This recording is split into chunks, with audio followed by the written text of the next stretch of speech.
காலை நேர பிரதான செய்திகள். செய்திகளினூடாக நர்மதா சிறில் முதலில் தலைப்பு செய்திகள். திருகோணமலை மட்டக்களப்பு பிரதான வீதியில் விபத்து. மின்கட்டணம் குறித்து புதிய அறிவிப்பு கைமாறும் அதிகாரம். கார்முஸ் நீரிணையை திறக்கவே முடியாது, அமெரிக்காவின் முற்றுகைக்கு ஈரான் பதிலடி. இனி விரிவான செய்திகள். திருகோணமலை மட்டக்களப்பு பிரதான வீதியில் ஒப்பாறு கங்கை பாலத்திற்கு அருகில் இடம்பெற்ற வாகன விபத்தில் 24 பேர் காயமடைந்துள்ளனர். தனியார் பேருந்து ஒன்று மரம் ஒன்றில் மோதி விபத்து இடம்பெற்றுள்ளதாக காவல்துறையினர் தெரிவித்தனர். விபத்தில் காயமடைந்தவர்கள் கிண்ணியா மற்றும் மூதூர் மருத்துவமனைகளில் அனுமதிக்கப்பட்டுள்ளனர். திருகோணமலையில் இருந்து மூதூருக்கு பயணிகளை ஏற்றி சென்ற தனியார் பேருந்து ஒன்றே விபத்துக்குள்ளாகியுள்ளது. மின்சார கட்டண முறையை தயாரிப்பதற்கும் அதற்கு அனுமதி வழங்குவதற்கும் இலங்கை பொது பயன்பாடுகள் ஆணைக்குழுவிற்கு மாத்திரமே அதிகாரம் உள்ளதாக அதன் தொடர்பாடல் பணிப்பாளர் ஜெயநாத் கேரத் தெரிவித்துள்ளார். எரிசக்தி அமைச்சு என்பது மின்சாரத்துறையின் உரிமையாளர் மாத்திரமே என்பதால் தமக்கான கட்டணத்தை நிர்ணயிக்கும் அதிகாரம் உரிமையாளருக்கு இல்லை என்றும் அவர் சுட்டிக்காட்டியுள்ளார். இதனிடையே தற்போது இலங்கையில் 3 மாதங்களுக்கு ஒரு முறை மின்சார கட்டணம் திருத்தப்படும் முறை நடைமுறையில் உள்ளது.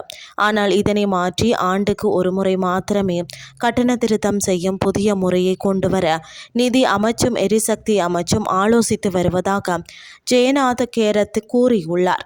எனினும் மின்சார கட்டணத்தை சீரமைப்பதற்கான சூத்திரத்தை ஆணைக்குழுவே தயாரிக்க வேண்டும் என்றும் அவர் சுட்டிக்காட்டியுள்ளார்.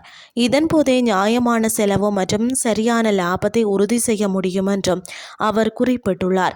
எனினும் ஆண்டுக்கு எத்தனை முறை கட்டணத்தை மாற்றுவது என்பது போன்ற கொள்கை முடிவுகளை எடுக்கும் அதிகாரம் அமைச்சரவைக்கும் அரசாங்கத்திற்கும் உள்ளதாக பொது பயன்பாடுகள் ஆணைக்குழுவின் தொடர்பாடல் பணிப்பாளர் ஜெயநாத் கேரத் தெரிவித்துள்ளார். இனி வெளிநாட்டு செய்திகள். அமெரிக்கா தனது கடற்படை முற்றுகையை தொடர்ந்து நீடித்து வரும் நிலையில் கார்முஸ் நீரிணையை மீண்டும் திறப்பது என்பது சாத்தியமற்ற ஒன்று என தெரிவிக்கப்பட்டுள்ளது.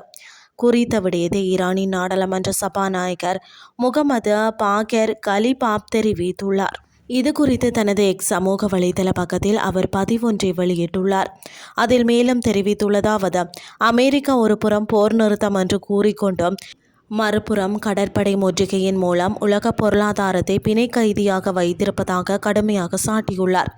இத்தகைய செயல்பாடுகள் தொடரும் வரை முழுமையான போர் நிறுத்தம் என்பது அர்த்தமற்றது என்றும் அவர் குறிப்பிட்டுள்ளார். அமெரிக்காவின் இத்தகைய பகிரங்கமான போர் நிறுத்த மீறல்கள் நிலவும் சூழலில் கார்முஸ் நீரிணையை திறப்பது குறித்து பேச்சுவார்த்தைக்கு இடமில்லை எனவும், மேலும் அனைத்து முனைகளிலும் சியோனிச இஸ்ரேல் போர் வரி நிறுத்தப்பட வேண்டும் எனவும் அவர் வலியுறுத்தியுள்ளார். இராணுவ ஆக்கிரமிப்பின் மூலமாகவோ அல்லது அதிகார மிரட்டல்கள் மூலமாகவோ ஈரான் மீது எவ்வித தாக்கத்தையும் ஏற்படுத்த முடியாது என்பதை அவர் மீண்டும் உறுதிப்படுத்தியுள்ளார். ஈரானிய தேசத்தின் உரிமைகளை சர்வதேச சமூகமும் அங்கீகரிப்பதே இந்த பதற்றத்தை தணிப்பதற்கான ஒரே வழி என்றும் அவர் சுட்டிக்காட்டியுள்ளமை குறிப்பிடத்தக்கது. இத்துடன் செய்திகள் யாவும் நிறைவடைகின்றது. அடுத்த இரவு 8:30 எதிர்பாருங்கள். நன்றி.